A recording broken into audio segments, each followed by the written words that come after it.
पीने के लिए अगर जीना पड़े तो फिर जीने से मौत बेहतर। जाम के नाम जिंदगी करने वाले शायद यह भूल जाते हैं कि जिस शराब की बूंद में वो सुकून ढूंढते हैं, असल में वो मौत का फरमान है उनके लिए। ऐसे क्या नाक बहुत सिकुड़ रही है तू? आज फिर पी के आ गए? तो इसको क्या हो गया है?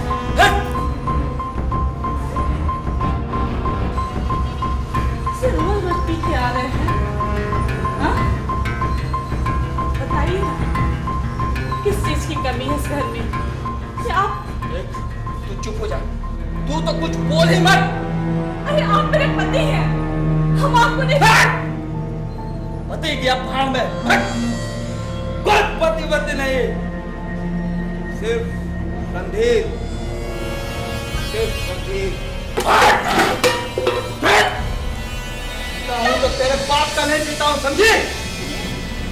आप हमको जो बोलना है बोलिए, मेरे बाप को नहीं बोलिए, समझे ना? आपको नहीं बोलूं तो किसको बोलूं? किसको बोलूं? हैं? हमको समझाती है तू? आगे से अपना जुबान नीचे रख के बात किया कर, समझे? सुनिए, किससे बात कर रही है तेरे को पता? आप बहुत बढ़ते जा रहे हैं, दिन प्रतिदिन बढ़ते जा रहे हैं आप। अब सोच लीजिए, अब हम सबको कहेंगे, पूरे परिवार को कहेंगे कि आप क्या कर रहे हैं, समझे ना? जिसको कहना है उसको कह, समझे साले कुतिया।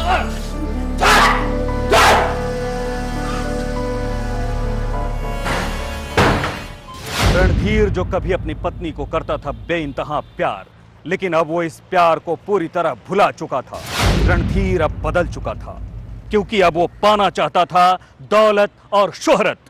राजधानी पटना से सटा मसौढ़ी अनुमंडल के अंतर्गत आता है चरमा पंचायत। छोटे मोटे झगड़ों को छोड़ दिया जाए तो अमूमन चरमा गांव में शांति बनी रहती है। राजनीतिक गतिविधियों को लेकर गांव के लोग काफी सक्रिय हैं। पंचायत लेवल पर खासकर मुखिया के चुनाव में जमकर सियासी दांव-पेच देखने को मिलता है। हर कोई एक दूसरे उम्मीदवार को पटखनी देने के लिए कमर कसकर तैयार रहता है। ऐसी ही तैयारी में जुटा था रणधीर उर्फ बुल्लू।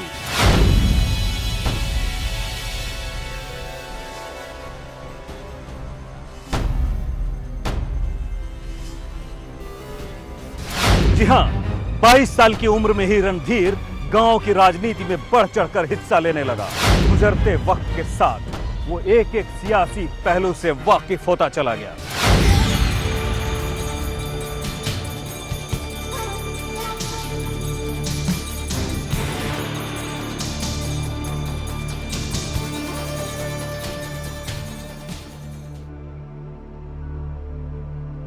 काफी जद्दोजहद के बाद भी जब उसे कोई राजनीतिक पहचान नहीं मिली तो उसने अख्तियार किया दबंगता का रास्ता।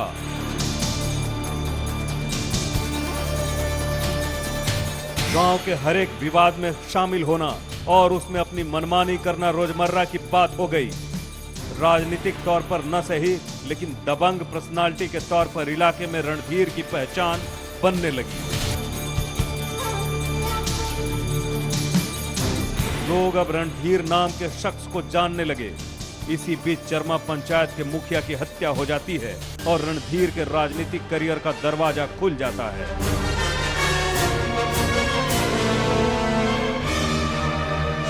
उपचुनाव की तैयारी शुरू होती है। रणधीर उर्फ बुल्लू भी इस बार उम्मीदवार बनता है।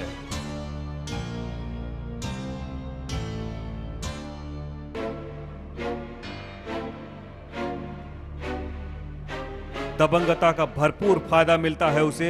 बिना किसी विरोध के मुखिया पद पर उसकी ताजपोशी हो जाती है।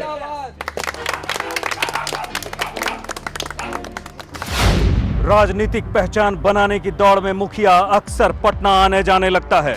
आने जाने के दौरान रणधीर मुखिया की पहचान पटना की रहने वाली मोना से हो जाती है।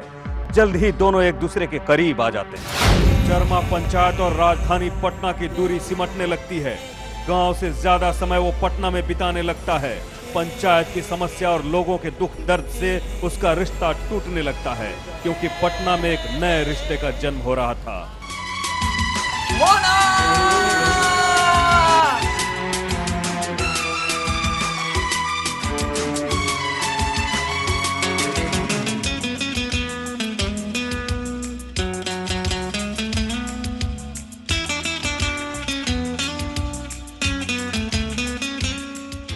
समय के साथ साथ प्यार की खुमारी बढ़ने लगती है।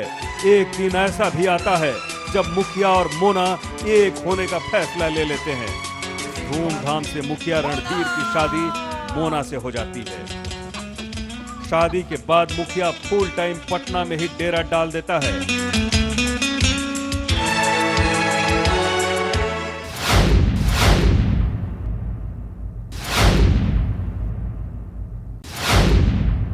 राजनीति चमकाने के लिए पैसे की जरूरत पड़ती है, ये बात उसके पल्ले पड़ चुकी थी। उसने पहले से चल रहे कारोबार को बढ़ाना शुरू किया और जल्द ही बड़े कारोबारियों की श्रेणी में आ गया। गांव से निकलने के साथ ही मुखिया के रहन सहन में काफी बदलाव आ गया था, या कहें कम समय में ही अकूत संपत्ति का मालिक रणधीर उर्फ बुल्लू शौकीन मिजाज हो गया।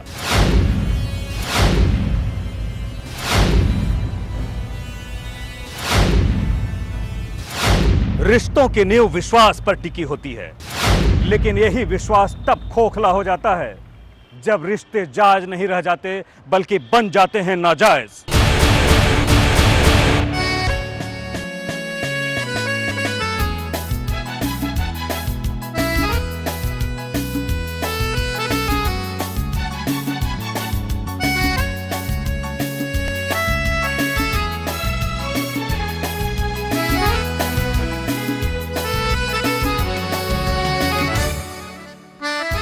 ऐसे क्या देख रही हो? तुम्हें देख रही हूँ। क्यों? मारने का इरादा है क्या? मरना चाहते हो? मर के दिखाओ जरा। सही बोलो, मर के दिखा दूं? मरो जरा। मर के दिखा दूं? संध्या, एक वो चेहरा जो रणधीर के जीवन में बहार बनकर आई थी। ये वो बहार थी जो रणधीर के जीवन में दूसरी बार आई थी, लेकिन इस रिश्ते के माने अलग थे। तुम घबराती क्यों? छोड़ दूंगा ना, थोड़ा टाइम तो दो। इतने दिन से तो टाइम दिया हुआ है। एक वो रिश्ता जो दुनिया की नजरों में जायज है, लेकिन उस रिश्ते में अब ठहराव नहीं है। वहीं दूसरी तरफ ये नया संबंध जिसमें तत्कालिक ठहराव तो है, लेकिन समाज की नजरों में वो जायज नहीं, नाजायज है। नाजायज संबंधों की बुनियाद कभी मजबूत नहीं होती। एक न एक दिन दुनिया वालों को पता चल ही जाता है। रणधीर और संध्या के बीच जो संबंध बना था वो दुनिया की निगाहों से भले ही छुपा हो, लेकिन मोना की नजरों से नहीं छुप सका।